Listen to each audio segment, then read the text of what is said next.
Hello guys and welcome back to our YouTube channel. Today we're going to be learning how to tell if someone is on an Instagram call.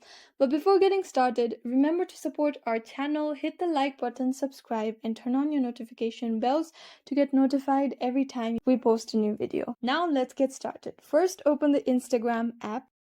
Then tap on the direct message icon that appears on the top right corner of your screen. Then you can see a green dot on the profile picture of the user that are currently online. Now tap on the user that is currently online. On the top right corner of your screen, you can see the video call icon and a little green dot appear on the icon. This means that this user is currently available for a video call. However, even if the user is currently available or if the green dot does show up, the user may be busy or may not be interested in talking currently. So if the green dot altogether doesn't appear at all, then it may mean that the user is not available for a video call, or the user is in a call with someone else, or also that the user is not interested in talking to anyone. As you can personally set the online status in your settings option. So this is how you tell if someone is on an Instagram call. I hope you found this video useful. If you did, please let us know in the comments down below, and